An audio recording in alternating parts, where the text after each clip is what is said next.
Comment passe-t-on de l'assistanat de réalisation à la signature de documentaires primés ? Comment le réel, capté avec sensibilité et esthétisme, peut-il nous raconter des histoires aussi passionnantes que profondément humaines ? Vous allez tout découvrir maintenant dans cette nouvelle interview de Recettes de prod, les bons conseils.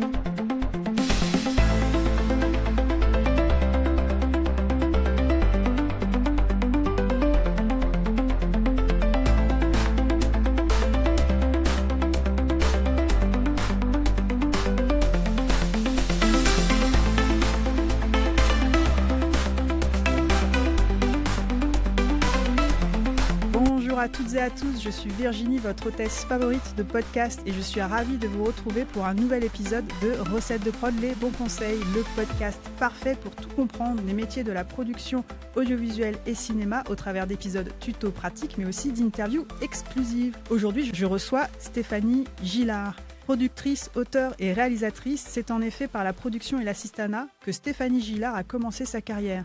C'est en 2006 qu'elle se révèle par son premier film, Une histoire de ballon, qui remportera plusieurs prix, dont l'Étoile de la SCAM.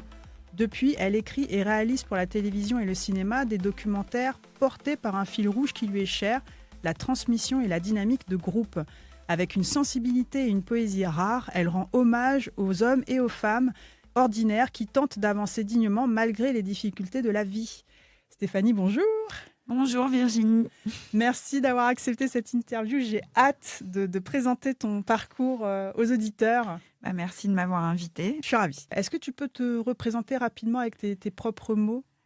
Voilà, je suis Stéphanie Gillard, je suis auteure-réalisatrice et à l'occasion productrice. Enfin, j'ai produit juste un court-métrage. Mon premier documentaire, c'est moi qui l'ai produit. Et il y a 2 ans, j'ai produit un autre documentaire pour la télévision. D'accord. Voilà. Bravo, parce que ça fait quand même déjà 3 casquettes très riches, Oui. très prenantes. Avant qu'on aille vraiment sur le cœur de ton actualité et ce que tu fais vraiment maintenant comme métier, on va remonter le temps. L'idée, c'est de comprendre en fait, finalement, tu as fait quoi comme études et à quel moment tu as eu vraiment le déclic où tu t'es dit c'est vraiment le documentaire de cinéma qui me porte. Donc finalement, est-ce que petite, tu savais que tu allais travailler dans ces métiers-là ? C'était quoi ton rêve déjà enfant ? Alors, moi, toute petite, je regardais beaucoup de films. Enfin, quand je dis toute petite, c'est vers 6-7 ans. Hein. J'ai commencé à regarder des classiques hollywoodiens.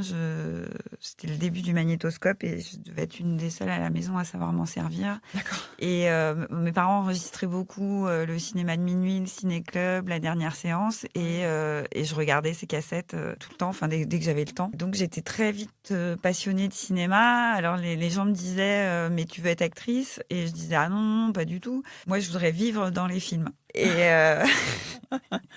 Et voilà, et en grandissant, j'ai compris que finalement celui qui vit dans les films, c'est le réalisateur, puisque c'est son univers. Bon, ça c'était mon enfance, mon adolescence. Mais en tout cas, je n'imaginais pas que je pouvais devenir réalisatrice. Oui. Je pensais que c'était trop compliqué, qu'il fallait inventer des histoires, j'en étais pas capable d'inventer des histoires, je savais pas mentir, donc je me disais bon alors puis gagner sa vie, il fallait faire un film par an, je me disais, enfin voilà, j'avais aucune idée ça me paraissait vraiment très très compliqué. Ouais. Et en tout cas, je savais que je voulais faire un travail qui soit plus ou moins lié à l'audiovisuel. Voilà, alors j'étais plutôt bonne élève à l'école, mais je savais pas trop quoi faire. À l'époque, les écoles de cinéma, bon, il y en avait 2. Hein. Il y avait, je croyais qu'il y en avait que 2. C'était la Fémis et Louis Lumière. De toute manière, pour les présenter, il fallait d'abord avoir 2 ans de fac derrière. Donc, je me suis dit, tu vas t'inscrire en fac. En fac de quoi ? Je me suis inscrite en fac de droit. D'accord. En me disant que ça pourrait me mener au moins vers ou le journalisme ou vers la production audiovisuelle. Mais c'était pas encore tranché. Tu savais que tu voulais quelque chose qui se rapproche quand même de la création à l'image. Ouais. Mais tu savais pas finalement par quel chemin y parvenir. Voilà, mais je m'envisageais pas réalisatrice tout de suite. Non, pas du tout. Moi, je pensais que j'allais travailler dans un métier périphérique. D'accord. Et d'ailleurs, à l'époque, je connaissais pas bien les métiers périphériques. Et si je les avais connus, peut-être qu'aujourd'hui, je serais pas réalisatrice. D'accord. Oui, ça, je fais une aparté. Mais par exemple, je savais pas qu'il existait des métiers d'acheteurs de programmes dans les télévisions. Et en fait, je pense que j'aurais adoré faire ça. Oui, d'accord. Oui, c'est des métiers qu'on connaît pas. Voilà. Et quand on a personne qui travaille là-dedans, c'est obscur quand même comment ça fonctionne. Et tous ces métiers autour de la réalisation, ils sont pas clairs. Non, on les connaît pas. Donc voilà, donc j'ai fait du droit, présenté la Fémis au bout de 2 ans de droit. Évidemment, je me suis complètement gaufrée parce que j'avais pas compris ce qu'il fallait faire dans le dossier. J'avais absolument aucun lien avec ce milieu-là. Alors en parallèle, je faisais des piges pour le magazine Best, qui était un magazine de rock. D'accord. Il y avait Rock and Folk et Best à l'époque. Et moi, je faisais des critiques de films. Voilà. Et comment ton entourage il a réagi par rapport à ça? Parce que là, on n'y est pas encore. Ah d'accord. Ok, ça marche. Donc voilà, moi je fais mes études de droit, je suis bonne élève. J'étais pas brillante en droit non plus, mais bon, j'ai passé les années les unes après les autres. Mais en tout cas, pour la famille, c'est rassurant. Bon, elle fait du droit, c'est super. Voilà. Et donc j'ai écrit à Bess, j'ai fait un stage aussi à l'Indépendant à Perpignan, qui est un quotidien. Donc, il y avait ce truc plus vers le journalisme, on va dire. Oui. J'ai fait aussi un stage sur une sitcom, mais à la déco, et ça s'est très très mal passé. Et en fait, voilà, donc j'arrive jusqu'en DESS, Master 2 aujourd'hui. Donc, je fais un DESS d'administration et gestion de la communication. Et donc, il fallait un stage de 3 mois pour valider le DESS. Et je cherche un stage, et je trouve un stage au Festival de Cannes. D'accord. Ce qui était quand même pas mal. Bah oui, c'est bien. Voilà. Mais en gros, c'était un stage payé en plus. Ah, top. Où j'allais m'occuper, je crois que j'étais censée m'occuper des photographes sur le tapis rouge pour vérifier qu'ils avaient bien leur badge, qu'ils ne dépassaient pas leur place, etc. Je me disais, bon, c'est chouette, ça me fait rêver le Festival de Cannes, mais je pense que c'est pas ça que je veux faire. J'arrivais pas à identifier en quoi c'était pas ça que je voulais faire. J'arrivais pas à mettre 2 mots dessus, mais je sentais que c'était pas ça. Donc je vais voir mon j'avais un prof de sémiologie qui par ailleurs était directeur de l'école de cinéma de Toulouse. Et donc je lui dis non mais j'ai trouvé ça comme stage, mais il faut que vous m'aidiez, c'est pas ça que je veux faire. Moi je veux un stage dans une boîte de prod. Donc je l'ai vraiment tanné. C'est pas du tout mon genre, mais là pour le coup je l'ai fait. Bah oui, c'est important. Et en fait, il m'a donné le contact d'un producteur que j'ai appelé, qui m'a donné rendez-vous dans un bar et qui m'a dit, vous savez, nous, on n'a pas grand-chose à faire. Nous, on a une émission de télé, une émission littéraire, puis on fait des documentaires, mais je vois pas trop ce que vous pourriez faire dessus. Non. Puis là, on va faire un documentaire sur la techno. Vous y connaissez, vous? Et là... Ouais. Et là, c'était hyper drôle parce que je me souviens, j'étais très bien habillée pour un entretien et tout. Et là, je regarde, je fais ah mais si, la techno, c'est mon truc. Et je me disais, il peut pas me croire en fait, il va jamais me croire. Visuel, il y avait un décalage total. Mais sauf que la réalité, c'est que c'était vraiment vrai. Notamment par Best, etc. C'était vraiment quelque chose que je connaissais vraiment. C'était une passion, quoi. C'est la musique que j'écoutais à l'époque. Enfin, là, on est en 96, hein, donc c'est il y a longtemps. Hein. 1996. Voilà. C'était avant les Daft Punk. Voilà.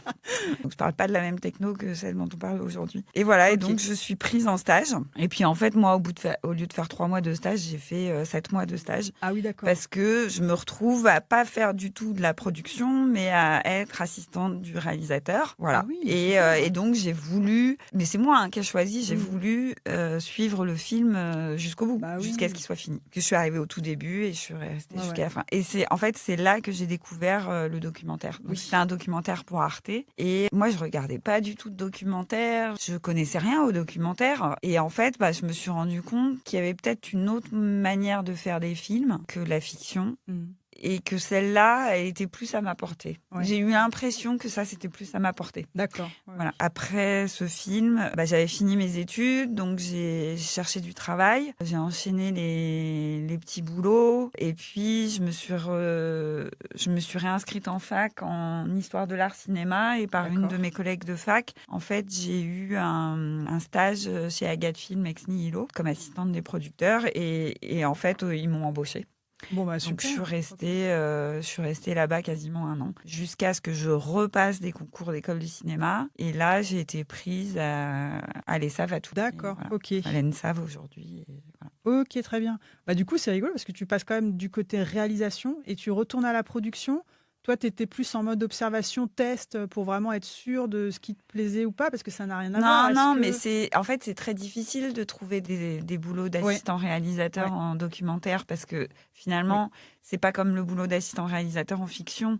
Il faut connaître un sujet, il faut savoir à l'avance que ce film il va se faire, il faut être c'est pas juste faire un plan de travail et il y a un travail de documentaliste où il faut aller chercher les infos, et rencontrer des gens. En fait, l'essentiel de mon travail sur ce film, ça n'a pas été que ça, mais je me souviens que j'ai passé beaucoup de temps en boîte de nuit à attendre que des DJ américains finissent leur set pour aller leur parler et leur dire qu'on faisait ce film-là et qu'on voulait qu'ils soient absolument dedans. Parce qu'en plus, c'était une époque où il faut vraiment replacer dans l'époque. À l'époque, il y avait un vrai une vraie incompréhension par rapport à la musique électronique. C'était à l'époque où on interdisait les rêves, où de toute manière, quand les médias parlaient de techno, c'était forcément de la drogue ou des drag queens, et ne parlaient pas de musique. Et nous, avec ce documentaire, on voulait parler de musique.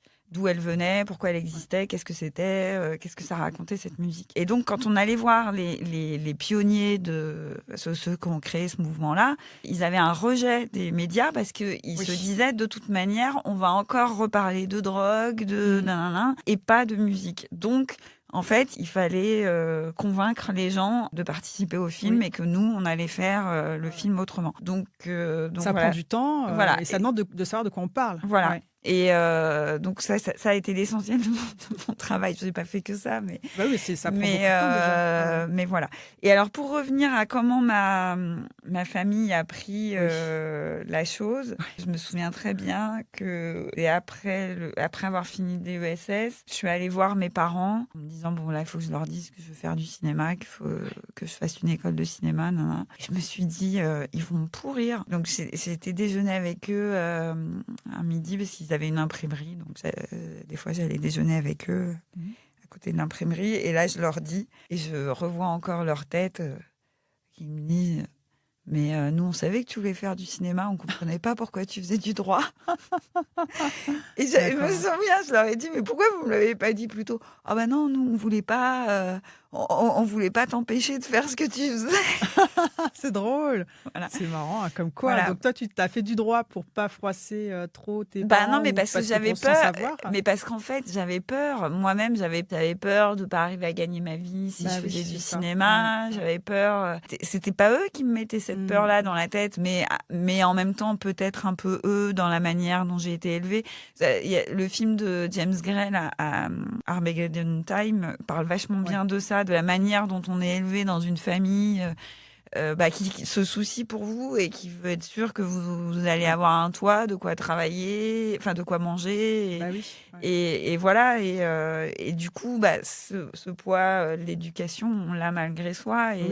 Et on fait pas forcément les choses pour faire plaisir à ses parents, mais en fait, on a conscience de ça, quoi. Oui, c'est vrai. Ils nous transmettent ça dans leur éducation, donc il y a quand même un minimum des pieds sur terre, et voilà, quoi. Je suis pas née dans une famille grande bourgeoise, donc c'est le travail, comment tu vas gagner ta vie, est-ce que tu vas arriver à t'en sortir tout seul, quoi. Oui, c'est vrai, c'est important. Bon, du coup, l'annonce se passe bien, finalement. Eux, ils sentaient que tu avais déjà cette attirance pour la narration à l'image et tout.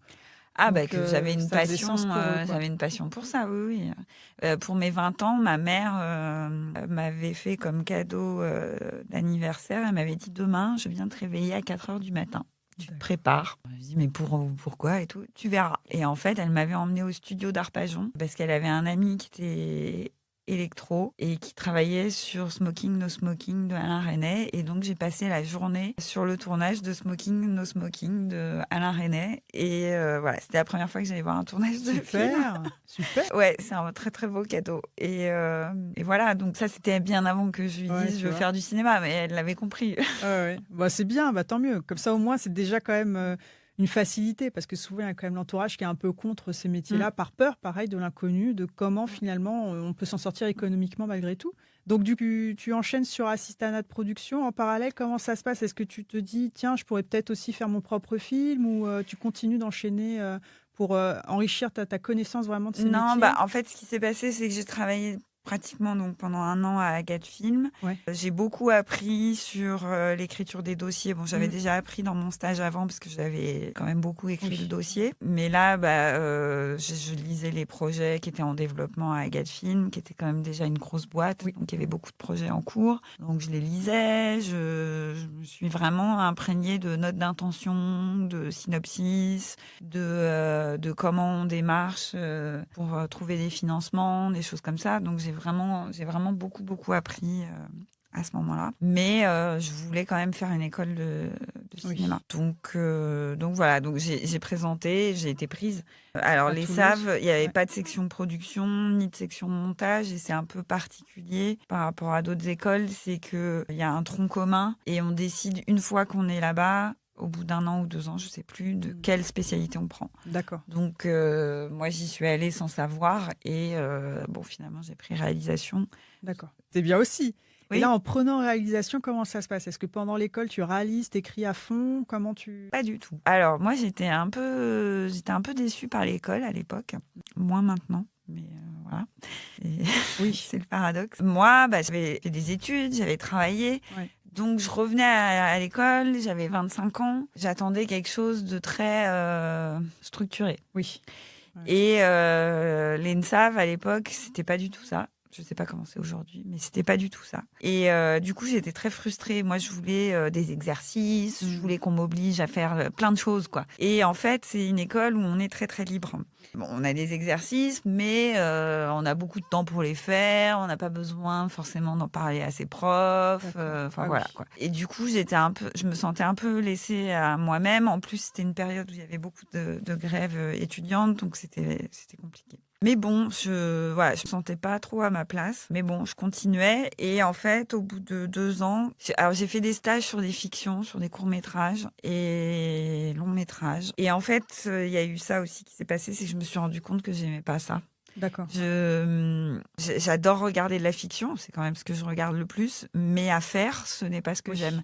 Je me retrouvais pas du tout dedans parce que je trouvais qu'il y avait trop de monde, trop de hiérarchie, que tout était trop lourd, en fait, je me disais si je suis réalisatrice, je me sentirais toujours usurpatrice ou pas sûre des gens avec qui je travaille parce que finalement dans la fiction, les gens ils peuvent ne pas aimer votre projet et travailler dessus parce qu'ils ont besoin de travailler. En documentaire, mon chef-op, il va pas pouvoir me dire j'aime pas ton sujet. Mon chef-op, il va participer à la construction du film. Pareil avec l'ingé son, pareil avec le monteur. En fait, c'est beaucoup plus un travail collégial en documentaire et dans lequel je me retrouve beaucoup plus que dans le travail de fiction où il y a quelque chose que je sens plus faux, quoi.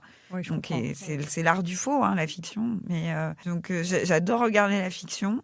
Mais à faire, je détestais ça, donc je m'étais dit, je vais pas pouvoir faire de fiction. Donc c'était un peu une espèce de déception en arrivant à l'école de découvrir ça. Donc j'ai commencé, plus le fait qu'on n'ait pas assez d'exercices à mon goût, etc.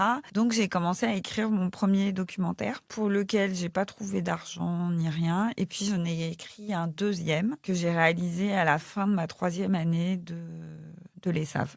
Voilà, c'est une histoire de ballon. En fait, c'est le 2e documentaire que j'ai écrit et que j'ai réalisé, j'ai produit moi-même avec mon argent de poche, quoi. Super. Et voilà. Oui, et donc je voudrais juste revenir sur l'école. Donc je disais que ça m'avait pas plu du tout au moment où j'y étais parce qu'on n'était pas assez encadré, etc. Mais après coup, comme j'ai écrit ce premier film, que j'ai tourné toute seule avec mes copains de promo, etc., en fait, ça m'a appris peut-être la chose qui est la plus essentielle dans le cinéma, je crois, en tout cas quand on veut être réalisateur, c'est ce que j'appelle se mettre des coups de pied au cul tout seul. Ouais. C'est-à-dire que comme je me sentais pas encadrée, comme je n'avais pas de commande, entre guillemets, par les professeurs, j'ai été obligée d'être mon propre moteur et de mon propre patron, en fait, de me lever tous les matins en me disant aujourd'hui il faut que tu écrives. Ouais. Et quand je fais des interventions dans les écoles ou des choses comme ça, je dis toujours ça aux étudiants, je dis si vous voulez être réalisateur, il faut que vous compreniez bien quelque chose, c'est qu'il n'y a personne qui attend vos films. Oui. Même pas vos parents. Ma mère, elle s'en fout complètement de quel est mon prochain film. Hein. Et si vous réfléchissez bien, il n'y a pas beaucoup de réalisateurs dont vous attendez le prochain film, en fait. Oui. Donc voilà, donc il n'y a personne qui attend vos films à part vous-même. Donc, il faut être capable de se lever le matin sans attendre que quelqu'un vous dise « Aujourd'hui, tu dois écrire ». Oui. Il faut être capable de se dire « Je me lève et j'écris ». Et ça, c'est un des trucs les plus durs, je pense. L'autre chose aussi que j'ai compris avec cette école, mais que j'ai compris tardivement et que je regrette un peu, ne pas avoir pris conscience ne pas en avoir pris conscience plus tôt, c'est l'importance du réseau. C'est-à-dire que quand j'ai fait cette école, moi après, je suis restée à Toulouse pour travailler dans cette boîte de prod qui faisait de l'animation pendant 4 ans. Et en fait, toute ma promo de l'ESAV était déjà partie à Paris pour travailler sur des longs métrages, des choses comme ça. Et donc, quand moi, je suis revenue à Paris, je les avais déjà un peu perdus de vue. Et donc, j'avais pas de réseau.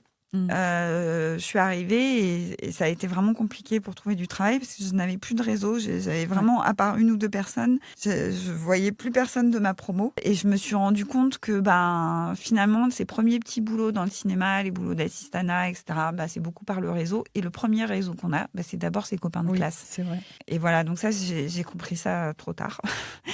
Et voilà. Oui, donc c'était le dernier conseil. Sur le réseau, maintenant, je dis pas qu'il faut faire du réseau pour faire du réseau, mais qu'en fait, en tout cas, ce sera jamais ma démarche, mais en fait, c'est important.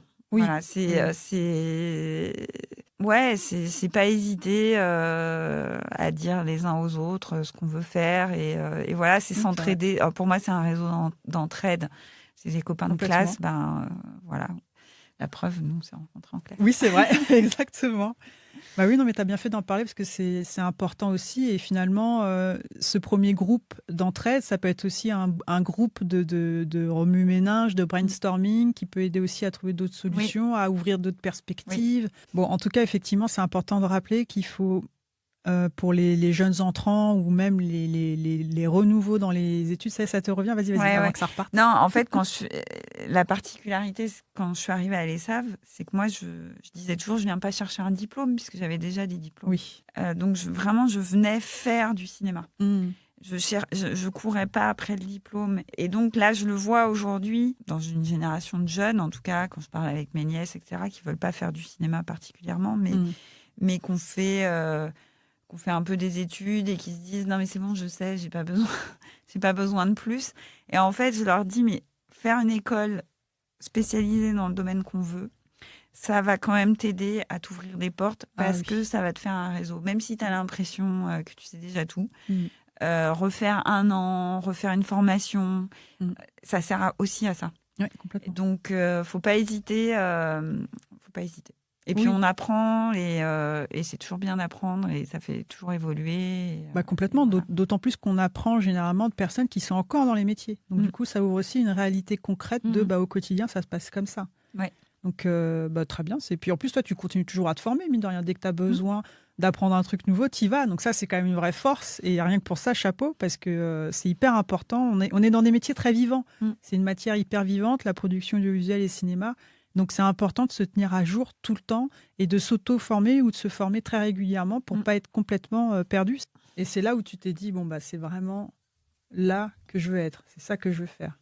Écrire et réaliser ou pas tout de suite? Ou là, tu l'as vraiment fait pour asseoir en fait, cette appétence de la narration à l'image? C'est bizarre, je me suis pas dit à ce moment-là. Non, je me suis pas dit à ce moment-là. Je l'ai fait. Je me suis pas posé la question en fait. Je l'ai fait parce que en fait j'avais écrit le film. J'avais cherché de l'argent, j'en avais pas trouvé. J'avais pas de producteur. C'était un film qui était lié à un événement qui était en 2002, qui était la Coupe du Monde de football de 2002. Et puis j'ai eu une rupture amoureuse. Et puis je savais pas quoi faire et j'avais assez d'argent pour partir. Et je me suis dit si tu pars pas, tu le fais pas quoi, parce que ça reporte dans 4 ans. Et donc je me suis dit fais-le. Et donc, j'ai demandé à 2 copains de promo, à l'image, en son, de venir avec moi. J'avais pas les moyens de les payer, mais j'avais les moyens de leur payer le voyage. Donc, c'était 1 mois au Cameroun. Donc, ils étaient un petit peu contents quand même, je crois. Bah oui, c'est sympa. Et voilà, donc en fait, c'était, partons à l'aventure. Ensuite, quand je suis rentrée, j'ai trouvé aussi une jeune qui sortait de l'école, mais d'une autre école en montage, qui m'a aidée à monter pendant 3 semaines. Okay. Et puis, moi, après, elle travaillait. Et finalement, j'ai fini fini de monter le film toute seule. Au long cours, ça a pris beaucoup de temps. Oui. Et voilà. Et c'est quand je l'ai montré, que j'ai commencé à avoir des retours où les gens me disaient, non, mais ton film, il est génial, faut que tu l'envoies aux télé. Je disais, mais je l'ai envoyé aux télé, ils en veulent pas. Mais si, envoie-le en festival, c'est pas possible, etc. C'est quand j'ai eu ces retours-là que j'ai commencé à y croire. À prendre conscience que oui, je pouvais en faire mon métier. Ouais. Et ensuite, ce qui s'est passé, donc j'avais envoyé partout. Personne n'en voulait. À l'époque, on envoyait en VHS. Ouais. Les films, ouais. Je sais pas si. Si, moi j'ai connu cette époque-là. Et donc, je présente à l'école, je présente dans un festival, enfin voilà. Et là, tout le monde me dit non, il faut que tu réessayes. Donc, je renvoie le film. Je me souviens, je l'ai renvoyé à Arte, mais à 3 personnes différentes. Et sauf que j'ai changé la lettre. J'ai pas changé une image du film, j'ai changé la lettre. Ouais. Et un beau jour, je reçois un mail de quelqu'un à Arte qui me dit oui, alors vous nous avez déjà envoyé ce film, on vous a déjà dit non. Bon, t'es un peu déçue. Je descends, je vais ouvrir mon courrier et dans la boîte à lettres, j'avais un courrier papier qui me disait alors on a vu votre film, on vous l'achète. Ah. De chez Arte aussi. Oui, d'accord. Donc. Et alors ça a été une des grandes leçons de mon existence. Ouais. C'est qu'en fait, les gens dans les télés ne se parlent pas entre eux. C'est ça. Et que quand on vous demande de sortir, il ne faut pas hésiter à rentrer par la fenêtre. Il faut vraiment... il faut pas s'imaginer que au sein d'une même boîte, que ce soit les télés ou autres, les gens se parlent et font la connexion en se disant « Ah mais non, mais ce film-là, j'en veux pas, mais ça pourrait plaire à un tel. » Ils ne font pas ça. Ils ne font pas ça. Oui, alors ils se parlent pas entre eux et en plus, ça prouve aussi que, mine de rien, ce sont des choix qui sont très personnels. Finalement, ça dépend aussi de la personnalité de la personne qui va recevoir. Non, mais parce que c'était pas les mêmes cases. Après, moi, j'avais pas de conscience de qui était qui. Il y avait beaucoup moins on était au début vraiment d'Internet. Oui. Il y avait, pas au début, mais bon, il y avait beaucoup moins d'outils pour connaître les gens, savoir à qui envoyer les films, etc. Voilà, moi, j'ai fait un peu, je crois que j'avais pris un guide de je sais plus quel festival, sûrement du Sunnyside. J'ai vu 5 noms. Il y avait que les noms des unités globaux. On se dit, bon, c'est quoi? C'est culture, c'est découverte. Bon, allez, j'essaye. J'ai un peu essayé à tout en faisant la lettre qui collait à ce que j'imaginais de la case. Mais voilà, ce qui est drôle, c'est que y a une case où ils m'ont dit non, mais ils se sont pas dit, mais c'est pas pour nous, c'est pour telle autre case. Ça, j'ai découvert ça. Ouais, ok. Donc là, c'est pris. Donc c'est quand même une donc super là, bonne au moment nouvelle. où ils le prennent, je me dis peut-être que tu vas devenir réalisatrice en fait. D'accord. Voilà. Donc c'est là où tu as le vrai déclic. Tu dis c'est possible pour moi. Ouais. Alors, mais sauf qu'en parallèle de ça, je travaillais dans la prod parce qu'il fallait quand même que je gagne ma vie. Donc, entre tourner en 2002 et le moment où mon film il est pris en 2006. Oui, d'accord. J'ai travaillé dans la prod pendant... En productrice, en assistante de production? En chargée de prod, dans une petite boîte qui faisait des films d'animation à Toulouse. D'accord. Et voilà. Ok. Donc là, tu as cet achat. Est-ce qu'en parallèle, tu as continué à écrire d'autres projets de documentaires? Non, pas du tout. Donc, tu étais prise vraiment par ton emploi de chargée de production. Ouais. Chargée de production dans la télévision C'est des films d'animation. Oui, des films d'animation. Ok, d'accord. C'est encore autre chose. Du coup, tu as presque tout couvert. Ouais. C'est vachement bien. Ouais. En fait, on faisait des films d'animation et des documentaires et je m'occupais des recherches de financement. Donc, je travaillais surtout au développement avec les auteurs, sur l'écriture, la présentation des dossiers, des choses comme ça, quoi. D'accord. Le film circule donc aussi en festival en parallèle. Et à quel moment tu reçois le prix de l'Étoile de la SCAM? Après qu'il soit passé à la télé. Après le passage à la télé. Donc il est d'abord passé en festival, pas beaucoup, mais je sais que ça a changé la donne pour Arte. La personne qui a acheté le film me l'a dit. D'accord. Le fait de rajouter dans le courrier, le film a été sélectionné dans tel festival, ça a changé la donne, c'est sûr.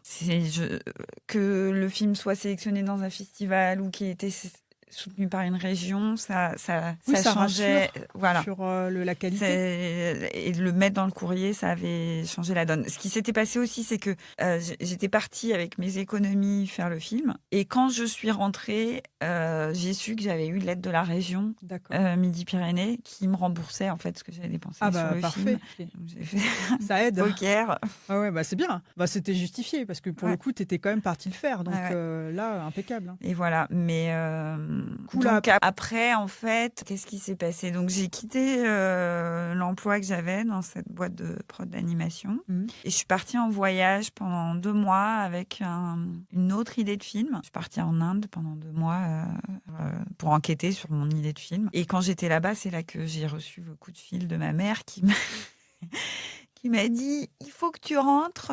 Tu as eu une étoile de la SCAM. Est-ce que c'est une étoile comme au ski? Est-ce que tu vas avoir une 2e étoile après ?» Voilà, c'est ce qu'elle m'a dit. C'est drôle. Pas mal. Voilà. Ok. Donc, du coup, tu es rentrée plus tôt ou Non, comme c'était prévu. Mais j'étais en train de me demander si je restais pas plus longtemps. Du coup, je suis rentrée. D'accord, ok. Et tu faisais une enquête pour quel film? Un film que j'ai jamais fait, sur lequel j'ai jamais trouvé de financement, de soutien. Et voilà. Donc, tu rentres pour récupérer l'étoile de la SCAM? Voilà. Donc, je rencontre plein de réalisateurs. On était partis à Saint-Malo pour la remise des prix. C'était la 2e année de l'existence des étoiles de la SCAM. D'accord. Et là, en fait, je découvre, pendant mon absence, qu'il y avait eu la création de cette collection pour France 5 qui s'appelait Empreinte, qui était une collection de portraits. Il fallait que ce soit des portraits de personnalités françaises qui avaient un rayonnement à l'international.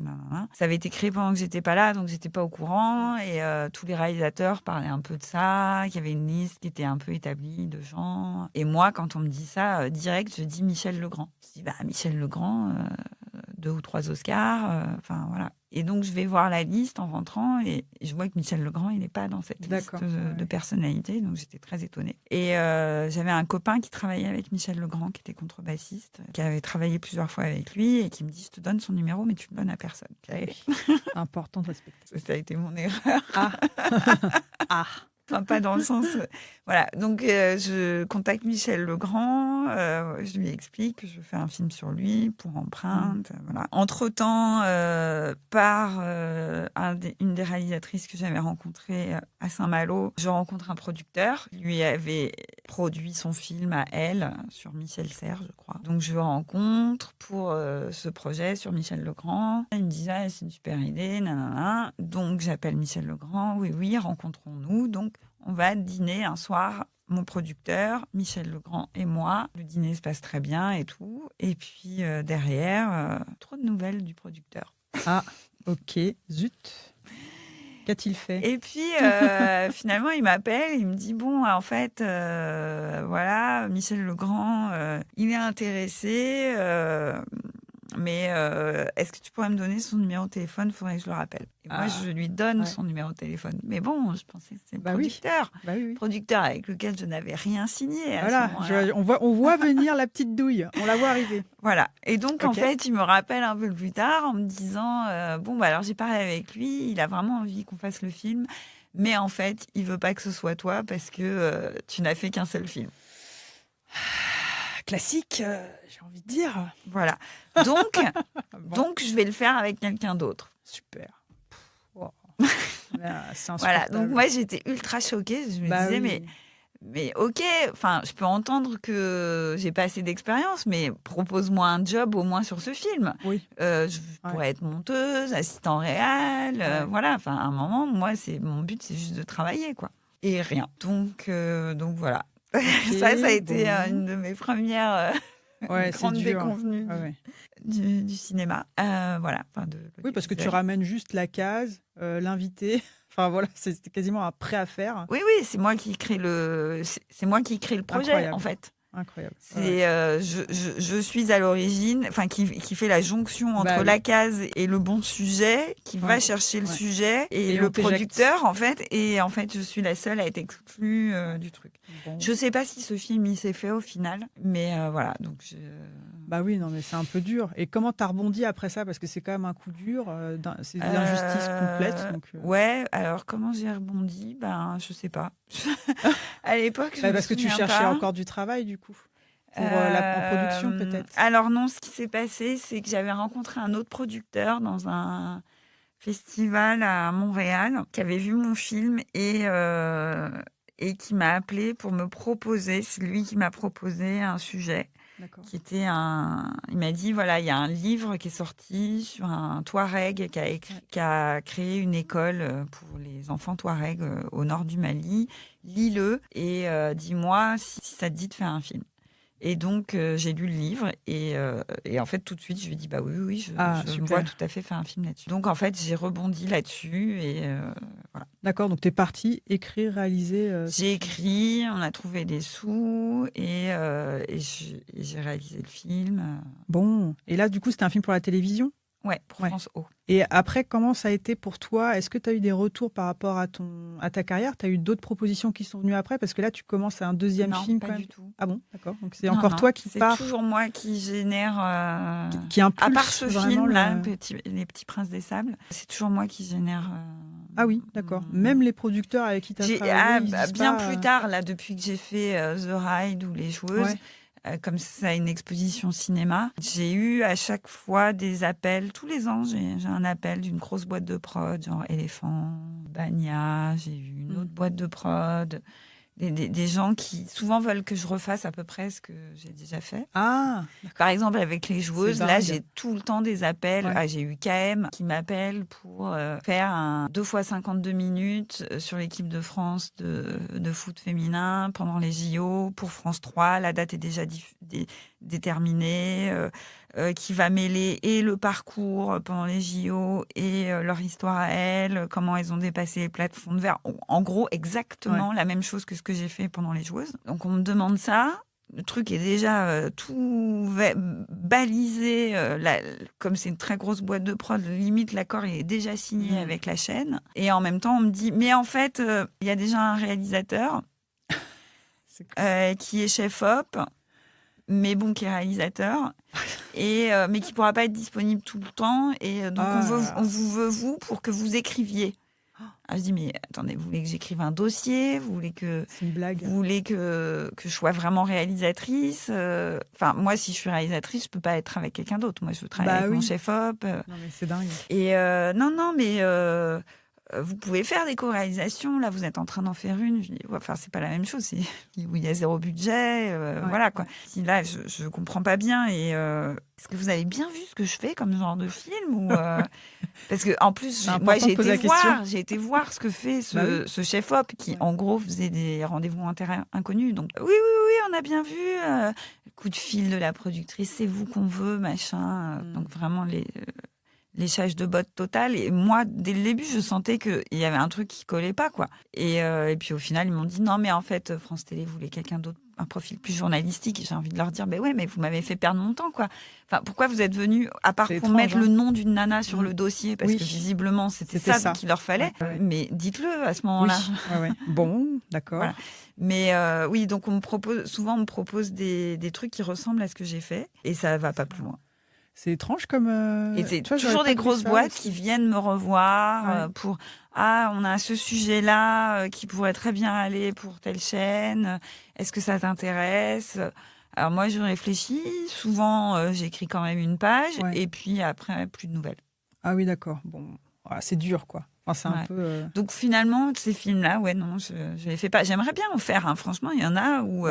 là, sur le film sur l'équipe de France, j'aurais été ravie de le faire parce que c'était le film que je rêvais de faire au départ, avant de faire Les Joueuses, que j'étais ravie de retrouver les filles, que je savais exactement comment le faire avec elles, que ça aurait été encore mieux que Les Joueuses parce que j'avais déjà fait. Oui, tu aurais pu aller plus loin et tout, quoi. Mais là, tu sentais que le fait de t'imposer ce choréal, il y avait un truc qui collait pas. Ah non, mais j'allais pas pouvoir faire ce que je voulais. Ça collait pas, Donc à quoi ça sert de venir chercher une réalisatrice? Enfin, je suis réalisatrice, je suis pas assistante. Voilà, maintenant c'est dingue. C'est pas le même métier, quoi. Donc voilà, j'aurais adoré le faire parce que j'adore ces filles et j'aurais vraiment fait comme je pensais qu'il fallait le faire. Et quand moi j'ai vu, je savais que...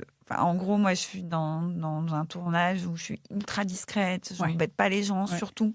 Surtout quand c'est des sportifs de haut niveau, parce que je sais que leur priorité, c'est pas le film que je suis en train de faire. Leur priorité, c'est la compétition dans laquelle ils sont.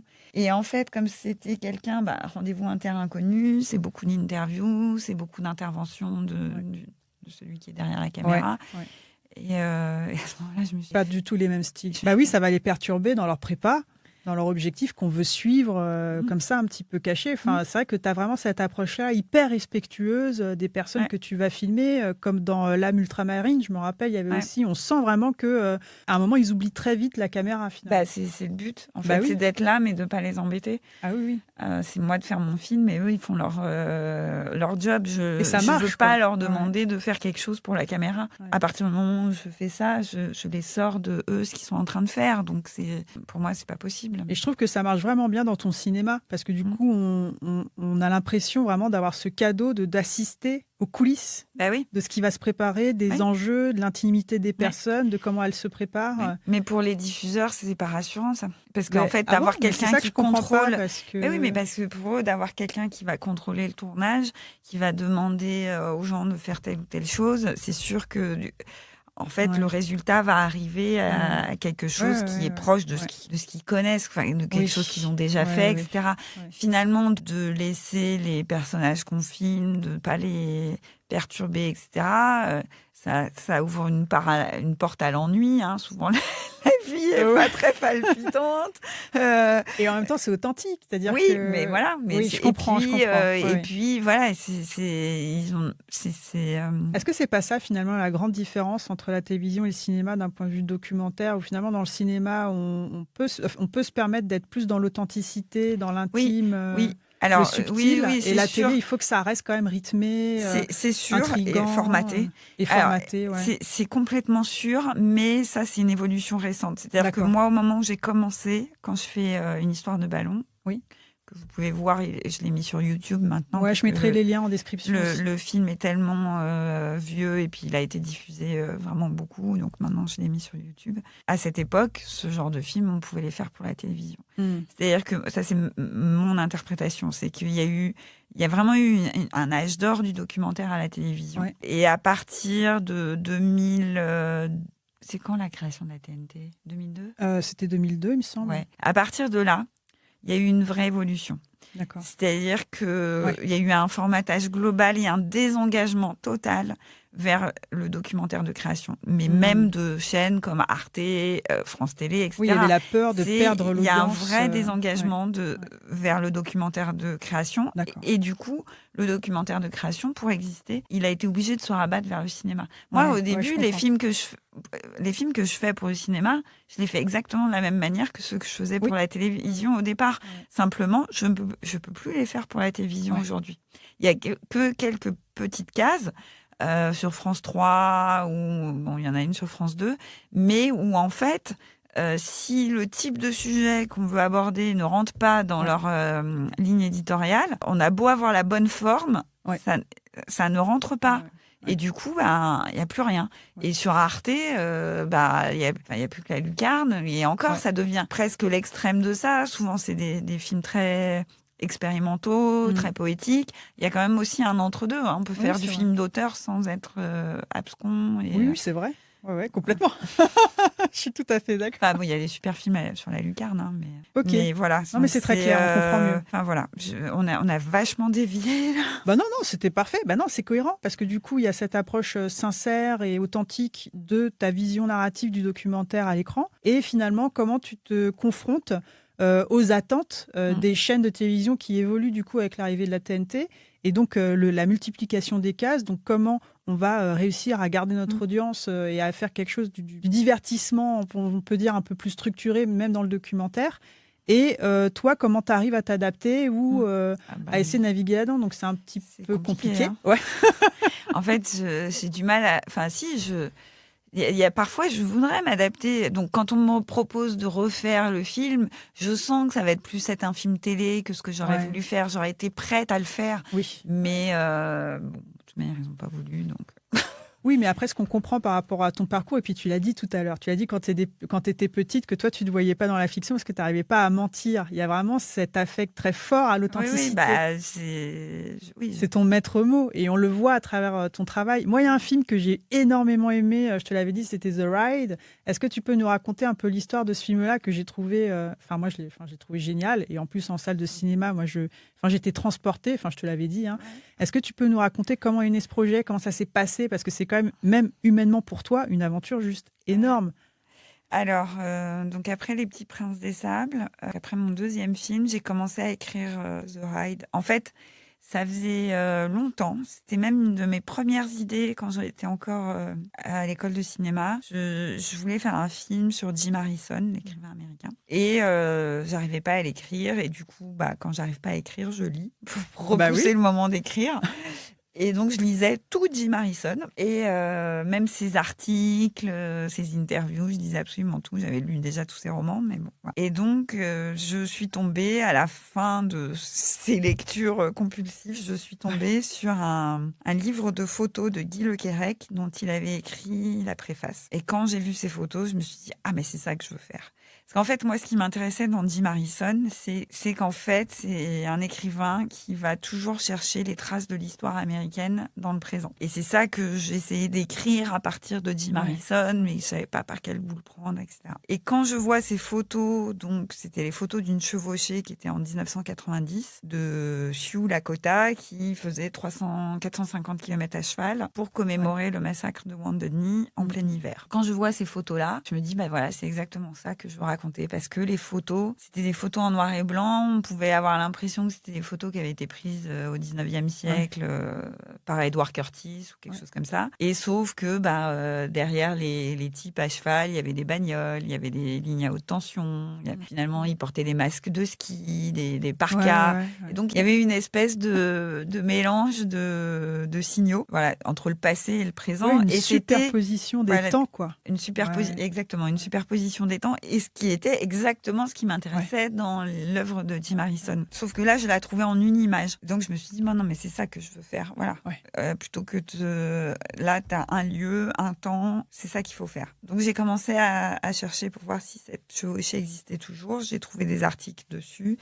J'ai essayé de contacter des gens, personne ne me répondait. Et puis, c'était les débuts de Facebook. Donc, j'ai cherché sur Facebook. Et là, j'ai trouvé un groupe. Il y avait 4 numéros de téléphone. J'ai appelé quelqu'un et je dis, voilà, je suis française. Je voudrais venir. Je monte pas à cheval. Est-ce que c'est possible? Oui, bien sûr. Alors, c'est tel endroit, telle heure. Voilà. Donc, la première fois, j'y suis allée. Bon, j'avais quand même, je me disais, est-ce qu'il y a moyen d'en faire un film? Je savais pas si je pouvais en faire un film, mais je m'étais dit, c'est le bon moyen d'y aller sans être juste une touriste en voiture de comprendre vraiment, qui regarde et qui va jamais rencontrer personne. Donc là, je me suis dit, déjà, tu vas y aller, tu vas rencontrer des gens et puis tu vas voir ce qui se passe. Voilà. Comment je suis débarquée là-bas la première fois. C'est quand même, et c'est quand même hyper impressionnant. Donc, tu arrives là-bas et comment tu t'intègres au groupe? À quel moment tu te dis, oui, je peux en faire un film de cette histoire-là? Alors, je le vis tout le long. Je me dis non mais c'est incroyable, c'est incroyable. C'était c'était pas facile au début parce que c'est pas des gens. Ils sont à la fois très accueillants et en même temps ils sont très méfiants. Ils sont impressionnants. Et puis j'arrive toute seule face à un groupe. Alors au début ils sont 40 personnes et puis à la fin ils sont 150. Donc d'arriver à identifier les gens, les reconnaître. Eux ils me reconnaissent mais moi non. Comprendre comment ils fonctionnent, parce qu'il n'y a pas vraiment d'organisation dans ce groupe. Donc tout ça, c'était très compliqué. J'y suis retournée plusieurs fois. Je savais pas si j'avais le droit d'en faire un film ou pas. Je continuais d'écrire et je continuais d'y aller et voilà, pendant très longtemps je savais pas, et même encore aujourd'hui je sais pas si j'avais. Mais alors tu l'as fait quand même, donc c'est vachement intéressant ce que mais tu je l'ai dis. fait, oui, parce que je leur ai demandé s'ils étaient ok, etc. Et puis ils étaient ok, mais oui, moi je pense que j'ai le droit de faire un film, mais c'est toujours compliqué parce que on sait que ça va pas changer leur vie, que c'est des gens qui sont quand même dans la misère, que faire un film ça coûte beaucoup d'argent. Oui, parce que tu as cette approche respectueuse des personnes que tu veux suivre. Donc c'est pour ça que tu te poses cette question-là. C'est hyper important que tu le dises. Oui, mais du coup c'est pas facile à porter. Hein. je leur ai montré le film en cours de montage. Oui. Voilà. Enfin, Et quand ils ont accepté que tu réalises un film donc sur cette chevauchée, comment ils ont réagi? Est-ce qu'ils ont compris ce que tu voulais faire? Ah bah non, ils m'ont d'abord posé des questions sur qu'est-ce que je voulais faire. Enfin, ça dépend des gens parce que en plus, je pouvais pas réunir tout le monde au même endroit et demander à tout le monde en même temps. Ah oui, c'est vrai. Il n'y a pas de chef, il n'y a pas d'organisation, donc ils vivent tous à des kilomètres les uns des autres. Je pouvais pas savoir qui serait là à la prochaine chevauchée parce que il y en a qui disent je vais venir et puis finalement ils se cassent une jambe ou il y a la grand-mère qui est malade, ils viennent pas. Enfin voilà, c'est complètement pas gérable en amont. Comment t'as fait? Et ben en fait moi j'avais identifié des personnages qui pour moi étaient potentiellement des personnages principaux. Donc, j'ai été les voir un par un en leur demandant s'ils étaient d'accord. Donc, il y en a qui posaient leurs conditions, il y en a qui disaient oui, il y en a qui disaient mais qu'est-ce que tu veux faire? Voilà, donc c'était très différent. C'était très compliqué. D'accord. Et comment tu les as suivis? Si tu montais à cheval quand même ou t'as fini par monter à cheval ou comment t'as fait? Je l'ai faite à cheval, mais pas l'année où j'ai fait le film. D'accord, oui. D'accord. L'année où on faisait le film. On avait fait des essais en filmant à cheval et on a fait quelques images à cheval, mais ça marchait pas bien. Non. En fait, à l'époque, il n'y avait pas encore à l'époque où j'ai tourné, il n'y avait pas encore les drones et tout ça. Et puis, c'était pas forcément ce que je voulais. La seule solution qui aurait été possible, c'était de louer un snowmobile pour les suivre sur certaines parties où ils sont pas proches de la route. Mais moi, je voulais pas. Bah oui, d'accord. Je trouvais que c'était paradoxal de louer quelque chose qui coûte très cher. Bah oui, je comprends. Et puis, de toute manière, on a bien fait parce que cette année-là, il n'y avait pas de neige. Donc, en plus. D'accord. Le film se fait, tu leur montres. Quelle est leur réaction? Comment? Parce que là, du coup, ça assoit temporellement cet événement-là. C'est comme s'il était figé toujours dans ce film-là. Enfin, ça garde une mémoire, si tu veux. Comment ils ont réagi? Parce que pour le coup, ça n'a pas été facile parce que... mais c'est le même problème avec tous les gens qui filment, c'est qu'à partir du moment où on se voit sur un écran, on devient un personnage. Et ça, c'est valable avec tout le monde. Ouais, c'est vrai. Donc, c'est très difficile. Donc, au début, c'est ah, mais pourquoi t'as filmé lui et pas moi? Et pourquoi elle et pas lui? Etc.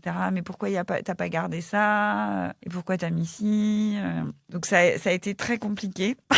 Et sur ce film-là, tu as travaillé avec une équipe. Comment tu t'es entourée pour la réalisation? J'avais un chef-op, un ingé son, et on avait embauché quelqu'un sur place qui était notre chauffeur. D'accord. Assistant réel, simple, chauffeur. Vraiment la base. Vraiment le minimum. J'aime pas les grandes équipes. Bah oui, mais je comprends. C'est ce qui te permet d'être proche aussi des personnes, parce que du coup, c'est très discret et léger. Et la production, alors comment ça s'est passé? La production, ils n'ont pas trouvé d'argent. En fait, moi, j'avais fait que des films pour la télé avant. Et donc, j'ai compris... on est passé 2 fois en plénière à l'avance sur recette. 2 fois, on l'a pas eu. J'avais eu l'aide à l'écriture long métrage du CNC. Ça, je l'avais eu toute seule. J'avais pas de producteur à l'époque. En fait, juste avant de partir, je me suis rendu compte qu'ils n'avaient pas envoyé le film aux chaînes de télé.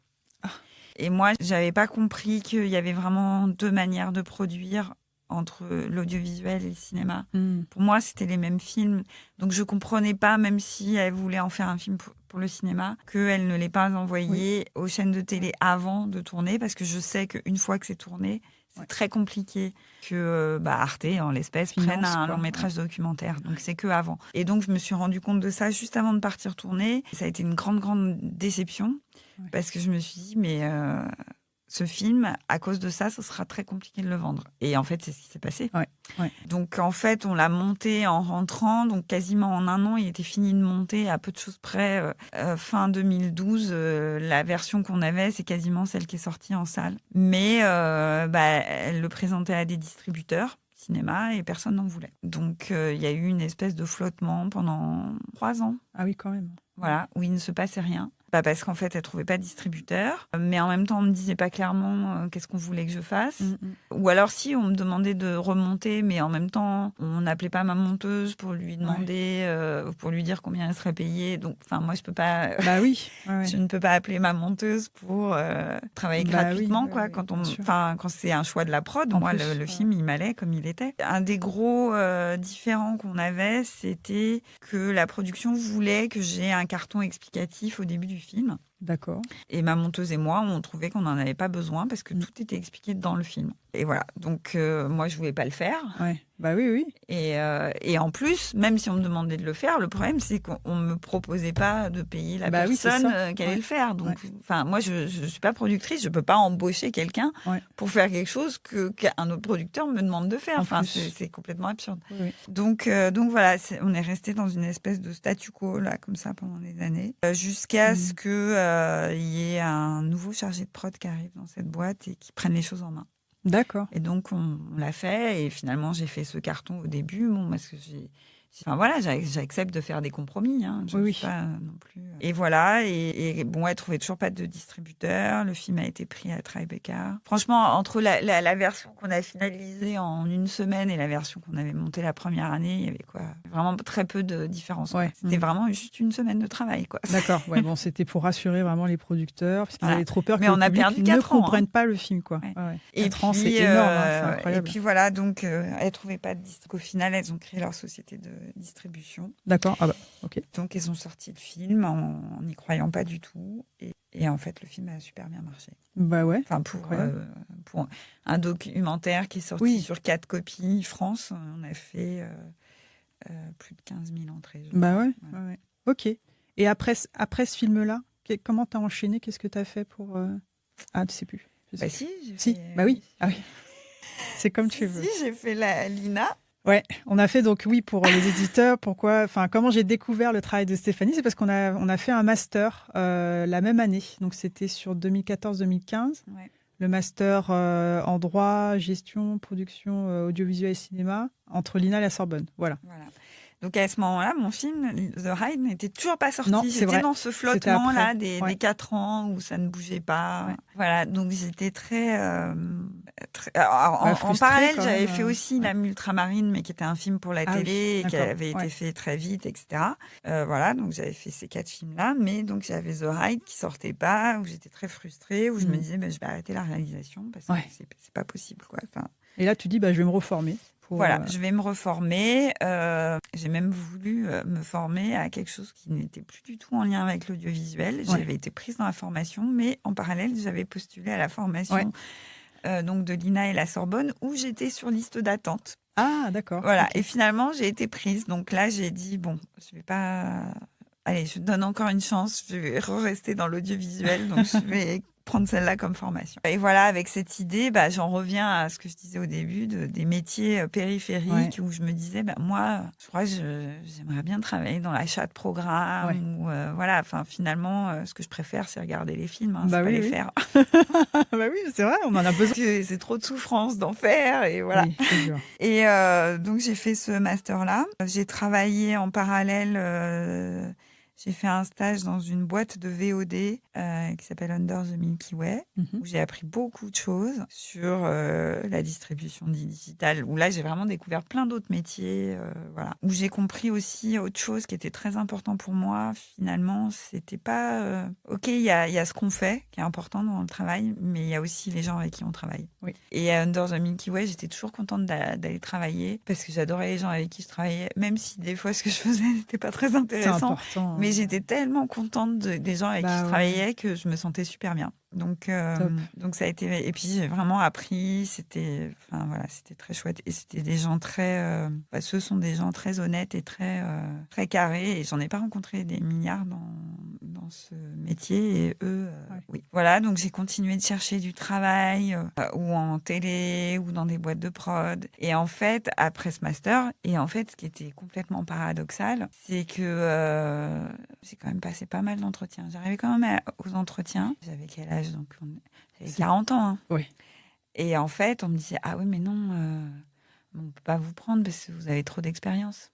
Là, c'est un poste qu'à 2 000 € par mois. Et là, je disais, mais vous savez combien ça gagne un réalisateur de documentaire? Ouais, c'est une bonne question. On est sous le SMIC, en fait. Donc, moi, 2 000 € par mois, je suis ravie. Je prends. Ah oui, non, mais vous avez trop d'expérience, je ne peux pas vous prendre. Ils avaient peur parce que tu étais trop mature. Enfin, En fait, ils cherchaient beaucoup des gens à former, ou ils avaient peur de pas pouvoir me former comme eux voulaient, quoi.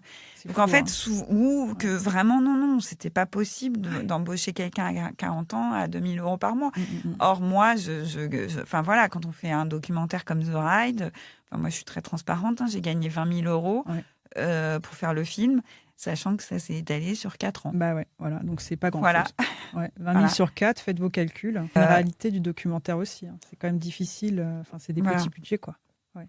Donc Alors, là, oui, j'avais eu l'aide à l'écriture long métrage avant, donc on va dire que ça fait 2 fois 20 000 €, mais sur 4 ans, c'est pas non plus énorme. Quoi. Non. Donc tu cherches comme ça, tu postules. Et je trouve rien.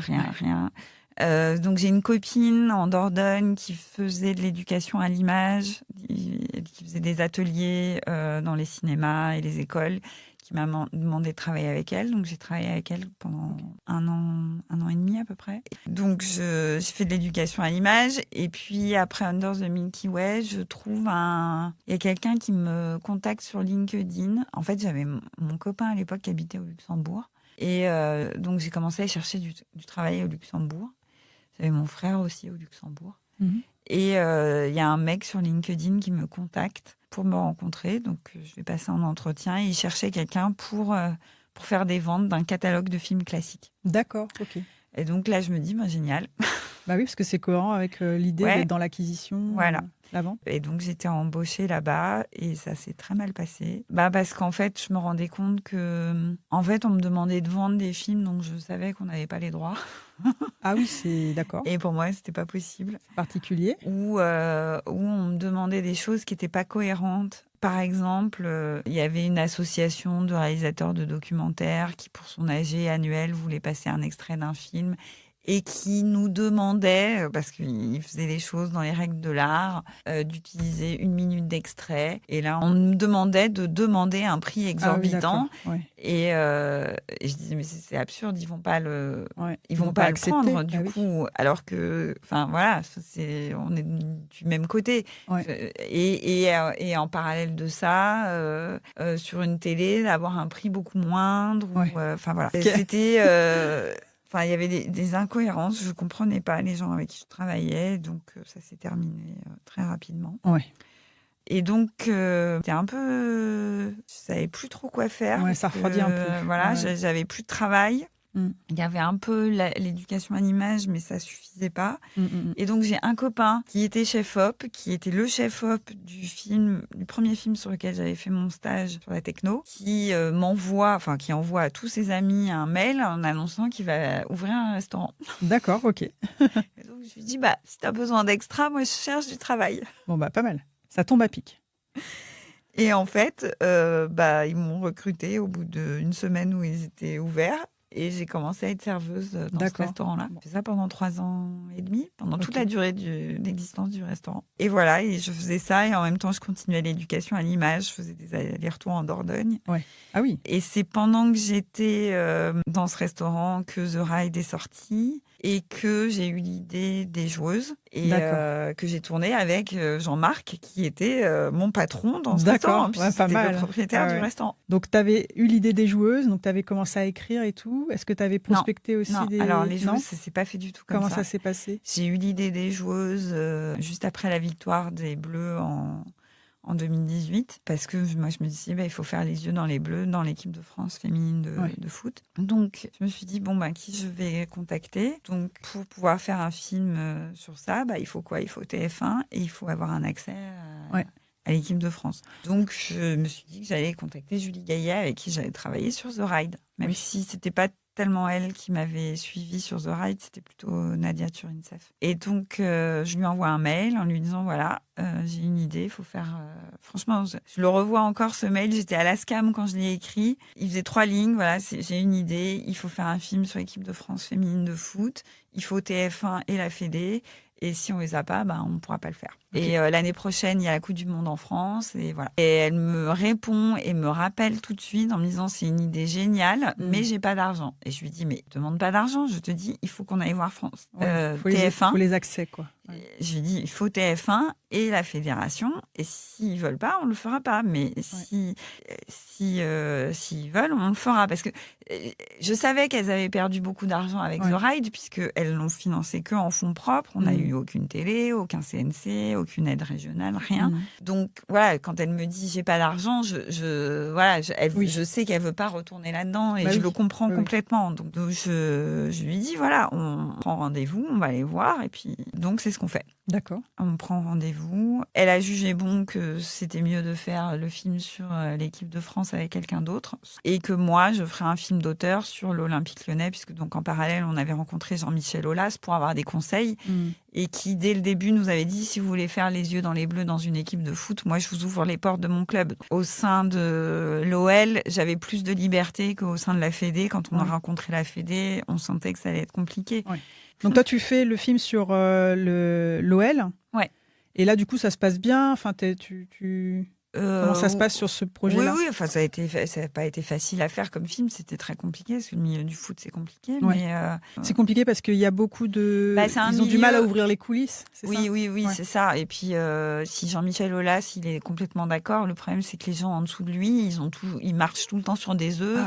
Donc, ils ont très peur de faire une boulette. Ouais. Donc, en fait, ils ont tendance à verrouiller comme ils font avec les journalistes et ils comprennent pas forcément que moi, ma démarche, c'est pas celle d'un journaliste et que je viens pas chercher un scoop. C'est ça, le buzz. Voilà. Donc mais ça, les c'est coulisses, très compliqué. Quoi. Et en plus, l'OL a sa propre chaîne de télé, donc leurs journalistes passent tout le temps d'abord. Et puis, ils me disent tout le temps, mais non, mais vous aurez nos images. Et j'ai beau leur expliquer que non, ce qu'on fait, c'est pas la même chose. Ils comprennent c'est pas la même approche, c'est pas le même regard. Et voilà, donc ça a été compliqué. Mais... Et après, du coup, ces projets-là, qu'est-ce que tu as continué à écrire ? Tu avais d'autres idées de projets ? Comment tu t'as avancé ? Non, après, en fait, j'ai eu des soucis personnels. Donc, j'ai arrêté la tournée de promotion des joueuses. Je n'ai pas pu la terminer. Et puis, en plus, le film est sorti entre les 2 premiers confinements. Donc, ah oui, voilà. Donc, ok. Donc du coup, j'ai arrêté. J'ai tout arrêté. D'accord. Et puis, après, j'ai fait complètement autre chose. J'ai bricolé pendant des mois et des mois, voilà. Pour vivre, quoi.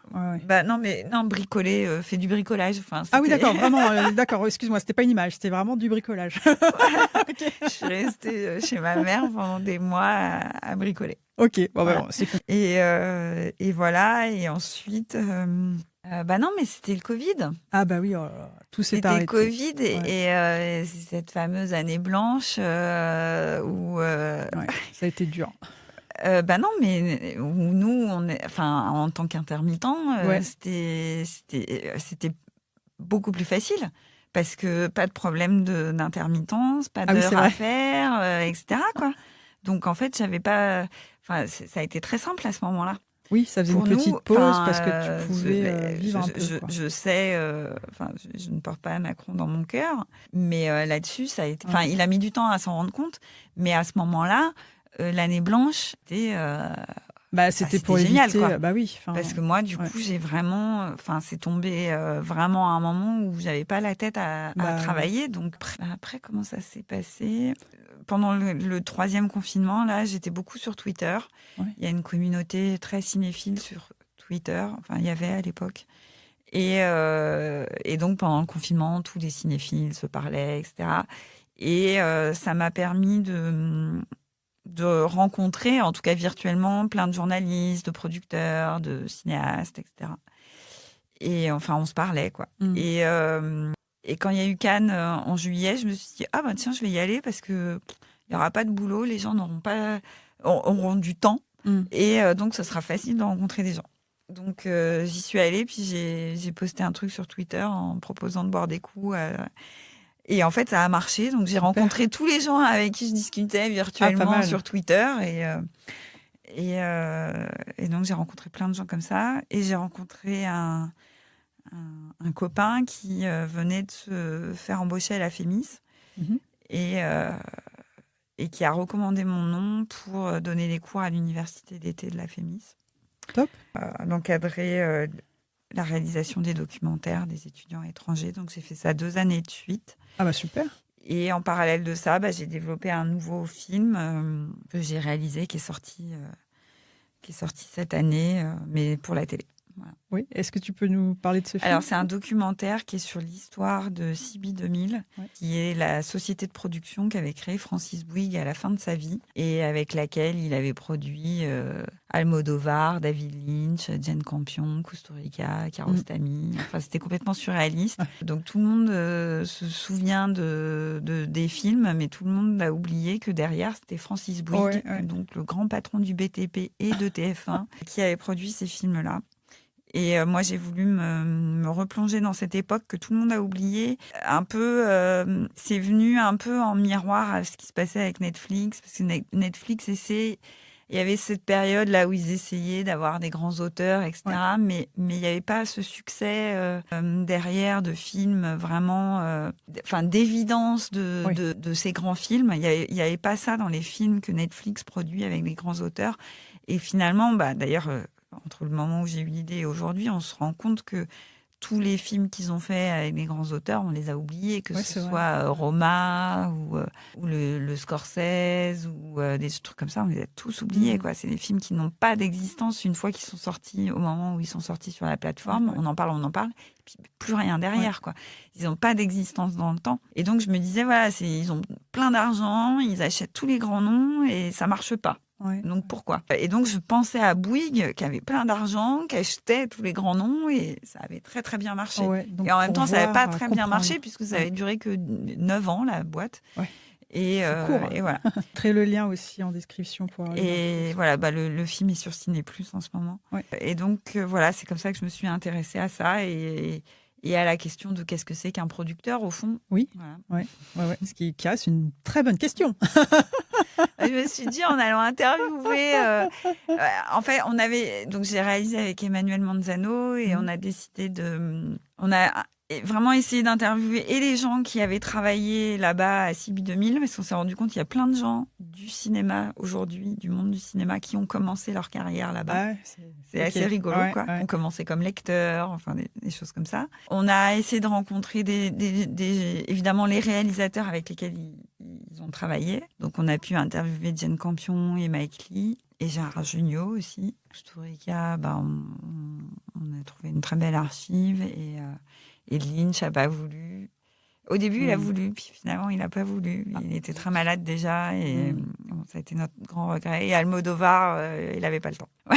On pouvait en chercher d'autres, mais après, on n'avait pas le temps. Et puis, donc on a vraiment essayé d'interviewer les petites mains de cette société de production. En tout cas, les gens qui étaient des petites mains. Et puis des gens, on a été interviewé Alain Roca, qui était producteur aussi à l'époque, de la même génération, comment lui il voyait cette époque de son rival quelque part. Enfin voilà, parce qu'on voulait aussi raconter une époque que les gens ont oubliée. C'est super, parce que comme ça au moins, je trouve que c'est important de faire ce travail-là, justement un peu de photographie de comment ça s'est passé à ce moment-là. On allait interviewer Isabelle Giordano, qui était pour nous vraiment la journaliste cinéma de l'époque, parce que c'était la grande époque du journal de cinéma, du cinéma sur Canal+, et puis qu'elle était allée sur tous ces tournages-là. On a interviewé Gilles Jacob, qui était le président du Festival de Cannes à l'époque, et faut quand même rappeler que CB 2000 a eu 4 palmes d'or en 5 ans. Oui, c'est pas mal. En sachant que la boîte a 9 ans d'existence, c'est pas mal. Il n'y a aucune boîte qui a réussi ça, sachant qu'ils ont refusé la 5e, sur les 5 ans là, d'affilée. La 5e qu'ils n'ont pas eu, c'est Pulp Fiction, qui est un film qu'ils avaient refusé. Ah oui, d'accord. Énorme. Donc il avait quand même bien choisi les projets à chaque fois. Ça, c'est rigolo. Et est-ce que du coup, on regardera le film, mais est-ce que toi, ça t'a... Parce que finalement, on se rend compte à travers tout ton parcours qu'à chaque fois, il y a quand même cette question, finalement, c'est quoi un producteur ou une bonne productrice et tout? Et en faisant ce film, tu te reposes encore la question. Ta réponse à toi, c'est quoi? C'est quoi finalement une bonne productrice, un bon producteur selon toi? Alors, je pense que c'est quelqu'un qui est transparent. Pour moi, la définition du producteur, c'est quelqu'un qui... ou plutôt la définition du réalisateur. Je vais partir du producteur à partir de la définition du réalisateur, du contrat entre les deux. Le réalisateur doit faire des choix artistiques en fonction du financier. En gros, le réalisateur propose un projet au producteur, il signe un contrat avec lui, et en fait, la responsabilité du film, quelque part, elle est co-responsable. Il y a deux têtes à la tête du film, il y a le producteur et le réalisateur. Et le réalisateur, on lui demande de faire des choix artistiques en fonction du financier. Et de se mettre d'accord avec le producteur pour ça. De trouver le bon terrain de compromis. Ce qui se passe très souvent, c'est que le producteur cache le financier au réalisateur en pensant le protéger, entre guillemets, ou en lui disant « mais non, mais je veux pas que tu te soucies de ces questions-là, ça te concerne pas, etc. » Et moi, à chaque fois que j'ai eu des problèmes, c'est toujours là-dessus. Et je dis toujours, mais en fait, je peux pas prendre de décision artistique si vous me cachez le financier. Bah oui, parce qu'en fait, si vous me demandez de faire des changements, mais sans me montrer pourquoi il faut que je les fasse, c'est pas possible pour moi. C'est qu'à un moment, c'est une histoire de confiance. La confiance entre les deux, elle doit vraiment circuler dans les deux sens. Tout à fait. Si le producteur me donne rien, moi, je peux pas lui faire confiance. Et vice-versa, il peut pas me demander de lui faire confiance sur ce qu'il fabrique dans sa tambouille s'il me montre rien. Voilà. Donc, pour moi, il y a vraiment ça. Et c'est cette notion de transparence et d'accompagner le projet. L'autre chose qui est vraiment importante, c'est de sentir que le producteur a la même idée du film. Ou veut aller en tout cas dans la même direction.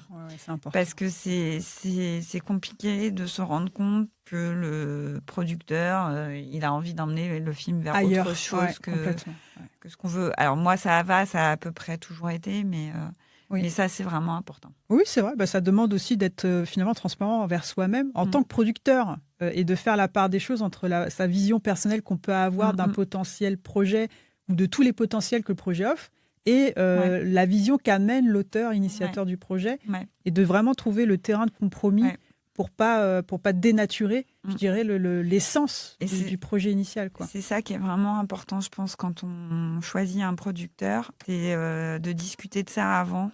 Oui, c'est vrai. Pour vraiment être sûr que sur la ligne du film, on est sur la même chose. Le problème sur la ligne financière du film, on a beau en discuter avant... Voilà. Ça reste obscur. Moi, c'est à chaque fois, j'ai beau poser mes exigences avant, dire ce que je veux, etc. Ça suit pas derrière. Excusez-moi, je souffle. Et je demande pas la mer à boire, hein, mais non, je demande juste de c'est légitime. T'es dans ton plein droit. Entendez-nous. Stéphanie, c'était super, ça fait 1h30. Je pense qu'on a bien fait le tour. Oui, mais en plus, j'ai même pas tout posé mes questions, mais c'est pas grave. Je te réinviterai. Non, parce que je voulais savoir, j'y vais quand même. Là, l'avenir, il se présente comment pour toi? Est-ce que tu es de nouveau en écriture, en prépa de projet? Qu'est-ce que tu aimerais faire? Le projet idéal pour lequel tu aimerais vraiment avoir un top accompagnement? Est-ce que tu en as une idée ou pas encore? Voilà. L'avenir, finalement, à court et puis à long terme, sur la réalisation et l'écriture. Ou la production, enfin, tu vois, ce qui te fait vraiment envie. En ce moment, je suis en train d'écrire plusieurs projets. Il y a un projet de documentaire pour lequel j'ai eu la Villa Albertine. Et j'ai déjà un producteur. Et ça se passe très bien. Donc, top. Ok. Voilà. Ensuite, j'ai un autre projet, mais c'est un truc un peu bizarre. C'est entre le film expérimental et l'installation. Et je sais pas du tout comment faire. D'accord. Pour trouver de l'argent, pour faire que ce film ou cette installation soit diffusée. C'est complètement nouveau pour moi. Donc, je suis en train de me plonger là-dedans et de réfléchir à comment je vais faire. Et puis j'ai un projet de fiction. J'ai fait la formation d'adaptation de romans à la FEMIS l'année dernière. Et en fait, je suis à un stade où il faut que je trouve un producteur pour ce projet-là. Alors, c'est pas un film que je veux réaliser, mais c'est un film auquel je veux rester associée. D'accord. Je connais mes limites. Oui, à l'écriture, du coup. Je connais mes limites à l'écriture ou à la réalisation en fiction. C'est un film à grand spectacle, à gros budget, etc. Ou peut-être un film d'animation, je ne sais pas. C'est un sujet qui me tient à cœur sur l'esclavage. Et donc, voilà, je veux que ce film, il existe, mais je ne veux pas être exclue du film. Oui, voilà, stop. Voilà. Je sais que je ne veux pas le réaliser, mais je ne veux pas que ce film, il se fasse sans qu'il y ait mon nom à un endroit ou un autre. Oui, quand même, mais c'est possible en plus. Voilà. Donc là, pour l'instant, je suis à la recherche d'un producteur. D'accord, ok. Bon, écoutez, entendez-là. Moi, en tout cas, je suis une fan de ton travail. Voilà, moi, j'adore tous tes projets, tous tes films. C'est vraiment un travail qui me touche profondément et je trouve que c'est hyper pertinent et ça rappelle le fait qu'on peut parler de sujets avec vraiment une authenticité et un esthétisme quand même. Donc voilà, bravo en tout cas pour ton parcours qui est hyper intéressant parce qu'il y a quand même beaucoup de résilience, tu vois, enfin tu restes hyper authentique à chaque fois. Malgré les coups durs, tu retentes ta chance quand même. T'as pas peur de te remettre à jour, de t'auto-former, d'apprendre encore. Enfin, ça, c'est quand même... Je sais plus si c'est Spielberg ou si c'est Scorsese qui dit ça. Je crois que c'est Spielberg. Et c'est quand même un peu mon... Enfin, si même lui, il dit ça. Hein. Il dit toujours... Enfin, je crois qu'il dit quelque chose comme... en fait, à la fin d'un film, on se demande toujours pourquoi on va recommencer, mais en fait, on recommence quand même. C'est vrai. C'est vrai. Bon, si même lui il dit ça. Tellement c'est dur, mais. Et je tiens à dire que quand j'ai raconté mes histoires, c'est pas pour m'en plaindre. Enfin voilà, c'est juste qu'il y a des trucs que je trouve pas corrects et je trouve ça con parce qu'en fait, on pourrait arriver à faire la même chose en étant correct. Voilà. Et voilà, c'est plus pour montrer en fait qu'on n'a pas besoin de maltraiter les gens comme ça. Ouais. Qu'il suffit de trouver le bon compromis, la bonne entente, et c'est possible. La manière de parler, quoi. Voilà, enfin, chacun a son libre arbitre. Oui, c'est important, voilà. Et puis c'est vraiment accessible, donc c'est dommage, effectivement. En tout cas, bravo à toi qui n'abandonne pas malgré tout ça, et qui reste quand même passionné et qui a toujours des sujets à écrire, à raconter, des histoires à réaliser. Merci pour nous, Stéphanie. Merci. Donc, merci encore, Stéphanie.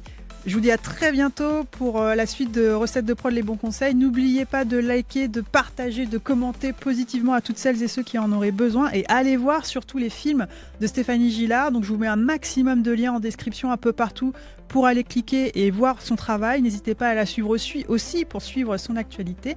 Stéphanie, merci beaucoup et je te dis à très bientôt. Merci beaucoup Virginie, à bientôt.